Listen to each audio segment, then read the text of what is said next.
Buenos días, hermanos. Corresponde reflexionar acerca de Lucas capítulo 22. Analizaremos el pasaje de la oración en Getsemaní que abarca los versículos 39 y 36 y que dice así: Y saliendo se fue, como solía, al monte de los olivos, y sus discípulos también le siguieron. Cuando llegó a aquel lugar les dijo: Orad que no entréis en tentación. Y él se apartó de ellos a distancia como de un tiro de piedra, y puesto de rodillas oró, y diciendo: Padre, si quieres, pasa de mí esta copa, pero no se haga mi voluntad sino la tuya. Y se le apareció un ángel del cielo para fortalecerle, y estando en agonía oraba más intensamente, y era su sudor como grandes gotas de sangre que caían hasta la tierra. Cuando se levantó de la oración y vino a sus discípulos, los halló durmiendo a causa de la tristeza. Y les dijo: ¿Por qué dormís? Levantaos y orad que no entréis en tentación. En el versículo 39 hay una frase que dice: como solía. Habla del hábito que tenía Jesús en cuanto a orar. No improvisó, no desistió, no se cansó, no se durmió, sino que al contrario, Jesús nos enseña que orar es tan cotidiano y tan importante como respirar. Cuando llegan al lugar, Jesús les da un mandato a sus discípulos: orad para no caer en tentación. Recordemos que Jesús ya los había preparado para cuando Él no estuviera. Ya les había prevenido de lo que seguía en su ministerio. Pero los discípulos no entendían aún la magnitud de las palabras de Jesús. En ese momento nuevamente les hacía un recordatorio, porque venían tiempos difíciles. ¿Cuántas veces, y más en estos tiempos, hemos tenido momentos difíciles? Jesús se refería a la tentación de dejar de orar, de huir de Él o de negarlo, como fue el caso de Pedro. Me pregunto, ¿qué hubiera pasado si Pedro, en lugar de dormir, hubiera orado? Y luego, aún en esos momentos difíciles y dolorosos, Jesús nos deja una de las mayores enseñanzas para orar en los momentos de prueba. En los siguientes versículos nos deja 4 elementos importantes de una oración eficaz. En el versículo 41 dice: se apartó. En otro pasaje nos habla que nuestra oración debe ser en lo secreto. Y aquí lo recalca nuevamente.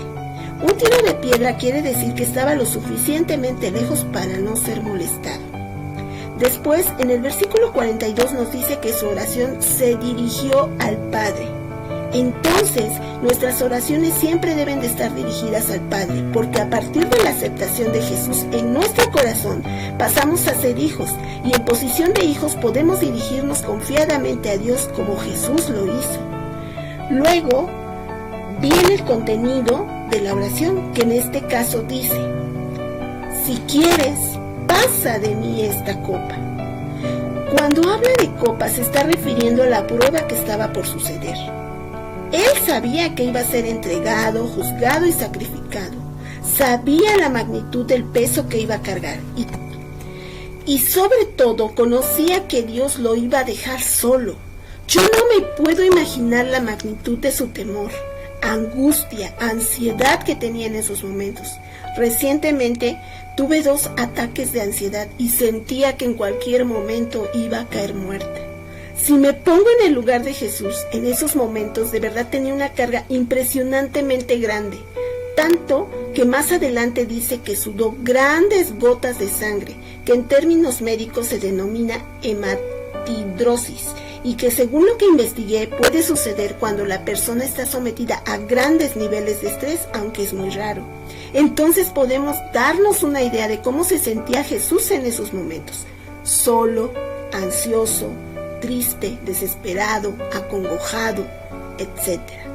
¿Cuántas veces nos hemos sentido así en medio de la enfermedad, en medio de la escasez, la pérdida de un ser querido, etc.? Al menos yo, muchas veces. Y últimamente, varias veces. Pero en esta pequeña frase, Jesús nos enseña que aún en medio de las peores circunstancias, podemos tener esperanza en Dios. Él sabía que el Padre no iba a cumplir esa petición porque había un propósito mayor en medio de todo este dolor. Pero aún así le pidió que si quería lo hiciera. Y la última parte es realmente lo central. Dijo: pero no se haga mi voluntad, sino la tuya. El someternos a la voluntad de Dios quiere decir que es lo más importante, lo más trascendental, porque en medio de la prueba muchas veces oramos como si Dios fuera un mago y cumpliese deseos.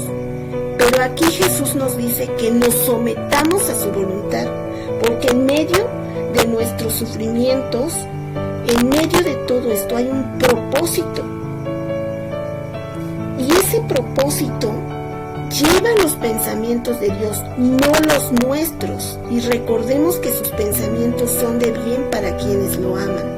En este caso, Jesús, después de esta dura prueba, tan difícil, tan dolorosa, vino la resurrección, la gloria de Dios sobre él, el tener el privilegio de estar sentado a la diestra del Padre y el saber que un día regresará por sus amigos, por los que le siguen y creen en él, la salvación de su pueblo. Y pues para nosotros siempre su voluntad y pasar pruebas nos lleva a un nivel de fe mucho mayor, nos hace madurar en su palabra y adquirimos más sabiduría, como dice 2 de Corintios 3:18. Pero todos nosotros, con el rostro descubierto, contemplando como en un espejo la gloria del Señor, estamos siendo transformados de gloria en gloria en la misma imagen como por el Espíritu del Señor. Hermanos, oremos intensamente en medio de toda dificultad, en medio de la alegría, en medio de toda circunstancia, que nos baste la gracia del Señor. Que la paz del Señor quede con ustedes. Muy buen día.